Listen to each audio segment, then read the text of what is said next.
Queridos irmãos e irmãs, hoje a igreja celebra a solenidade da Epifania.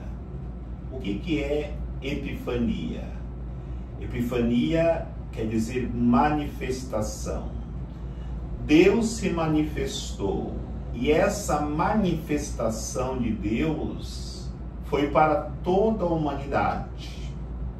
Foi para os pobres, para os ricos, para qualquer nação, para qualquer situação de seres humanos, os doentes, os desprezados, os excluídos. Uma manifestação de Deus é para toda a humanidade. Exatamente isso que a liturgia da palavra quer nos ensinar nesta celebração solene. A liturgia da palavra nos apresenta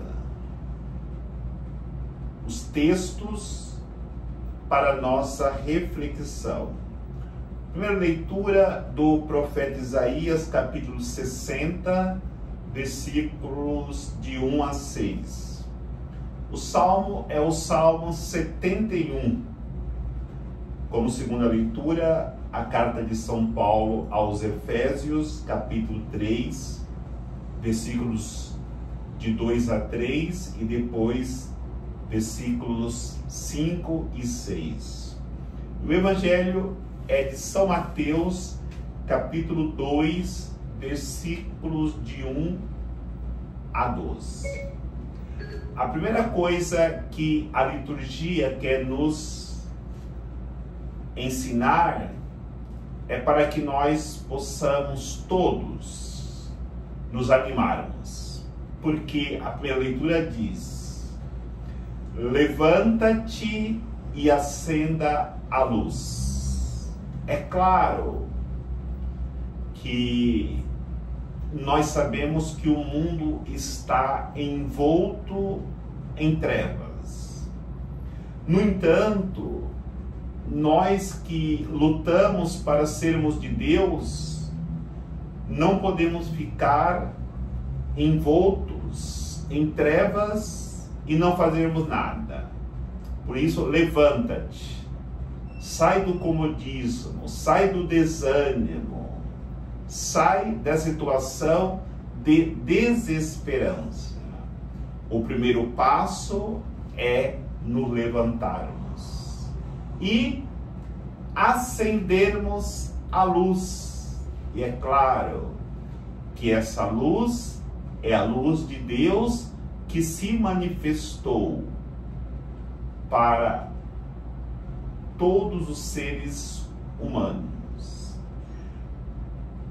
Mas não é possível nos levantarmos, acendermos a luz, se não tivermos revestidos com a graça de Deus. E por isso o profeta Isaías mostra a figura de uma grande caravana voltando do exílio, voltando da escravidão, da opressão e dirigindo-se para Jerusalém. Vai dizer que é uma grande caravana de camelos e dromedários. Vamos entrar nesta caravana. Essa caravana para nós hoje é a igreja, que com seus sacramentos manifesta para nós Jesus Cristo de maneira muito clara.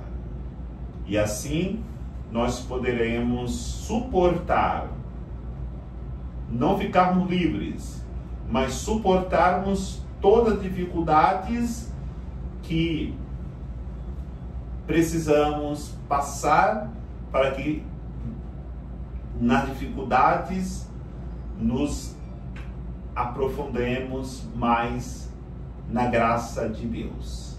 E aí São Paulo vai dizer na carta aos Efésios: o que Deus manifestou a nós, as gerações passadas não experimentaram. Esta graça é para nós que vivemos a encarnação de Jesus, que se fez verbo, se fez presente no coração da humanidade. E o Evangelho nos apresenta os magos do Oriente, para que possamos refletir nas atitudes que eles tiveram. Mas é importante nós olharmos que eram 3 magos.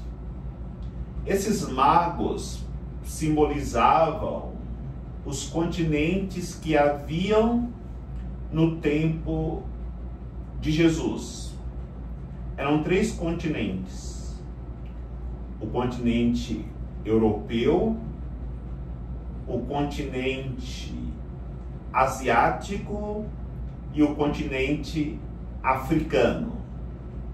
No tempo de Jesus, não haviam ainda os continentes americano, que é o nosso continente, nem a Oceania.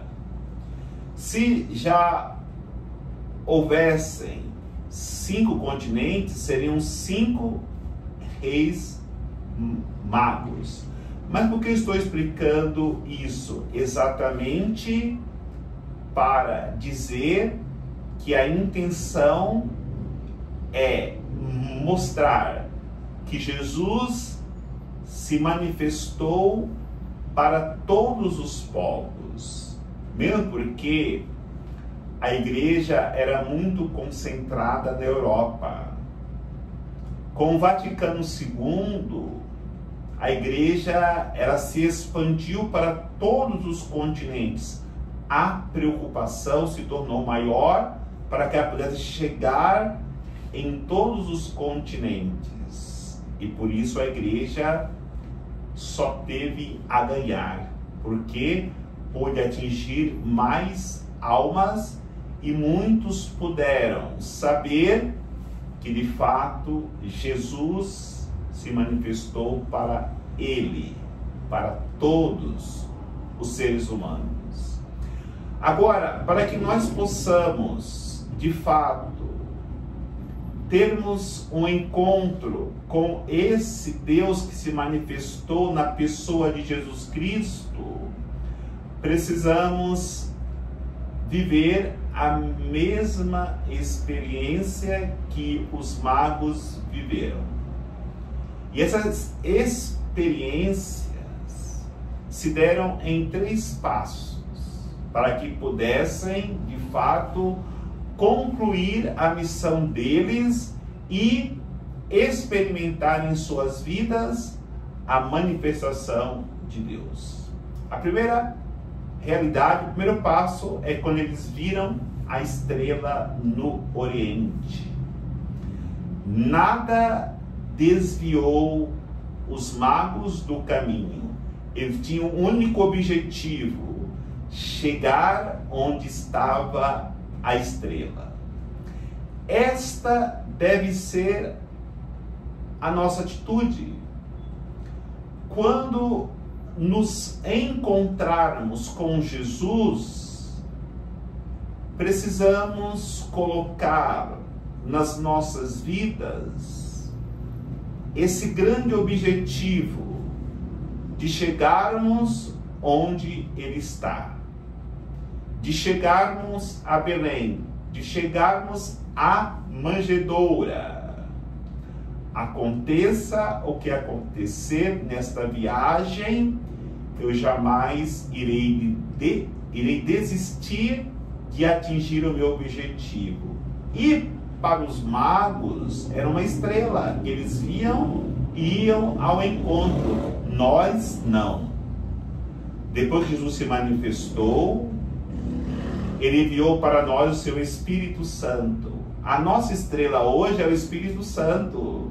Nós somos guiados, devemos ser guiados pelo Espírito Santo até atingirmos o nosso objetivo, que é chegarmos diante deste menino para adorá-lo, para servi-lo, para colocar as nossas vidas à disposição dele e deixar que ele faça o que ele quer das nossas vidas. Mas depois de chegarmos lá, tem uma segunda realidade que viveram os magos, que eram voltar para os seus dia a dia. Cada um tinha o seu trabalho, cada um tinha a sua responsabilidade, cada um tinha na sua pátria, como nós temos nas nossas vidas, o dia a dia. E nesta volta que fizeram, eles tinham ouvido de Herodes: olha, vocês vão lá adorar o menino, depois voltem para me contar onde ele está, para que também eu possa ir adorá-lo. No entanto, o que havia em Herodes era uma segunda intenção. Ele queria matar o menino. E aí está o bonito que nós precisamos aprender com os magos. Vai dizer que eles voltaram por um outro caminho. Será que nós não precisamos, depois de ter um encontro com Jesus, não voltarmos pelo mesmo caminho que nós viemos? Não vivermos a mesma vida que nós vivemos?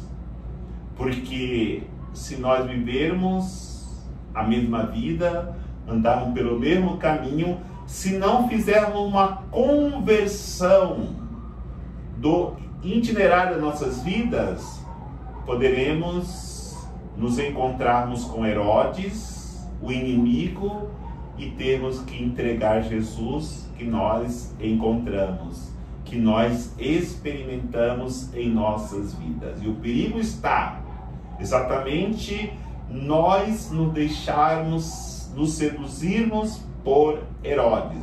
Para que não haja essa sedução, nós não precisamos voltar para contar nada para Herodes, para o mundo, para o inimigo. Precisamos sim trocar de caminho, converter o nosso coração, meter a nossa vida, iniciarmos, como iniciaram os magos, uma vida nova depois da experiência que eles tiveram com Jesus. E a terceira realidade, para terminarmos, foi o que eles deram para Jesus. Na verdade, o que eles deram para Jesus foi o que Jesus já havia dado para a humanidade: ouro, incenso e mirra.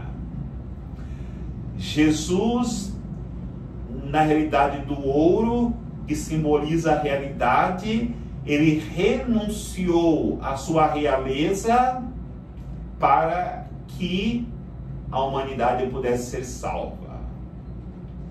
E o que os reis magos fizeram quando um deles ofereceram ouro para Jesus, eles fizeram isso, devolveram a realeza em gratidão pelo aquilo que Jesus tinha feito, se encarnado pela humanidade.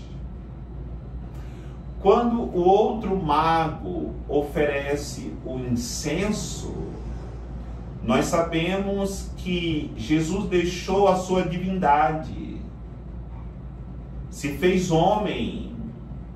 O incenso simboliza exatamente isso, a divindade de Deus.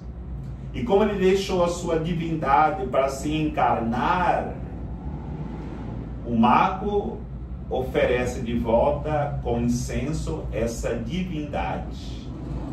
Quando o padre incensa na missa o altar, as ofertas, está oferecendo para Deus exatamente aquelas ofertas, e com um perfume agradável sobe até Deus. E o terceiro mago oferece a mirra. A mirra simboliza a paixão. Jesus se entregou em paixão pela humanidade, no sofrimento e da dor.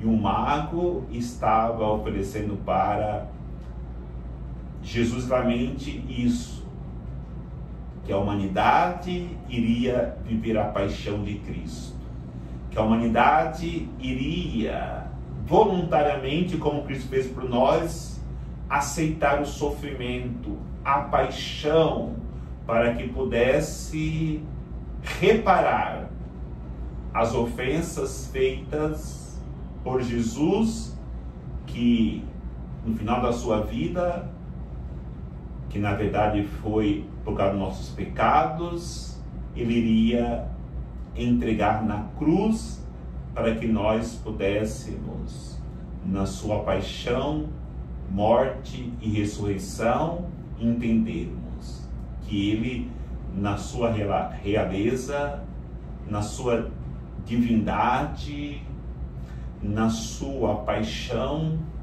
se entregou por amor a cada um de nós. E aí está a sua manifestação de maneira muito concreta, para que nós possamos hoje, celebrando a solenidade da Epifania, ter um coração gratos por tudo aquilo que Deus fez por nós. O Senhor nos abençoe, em nome do Pai, do Filho e do Espírito Santo. Amém.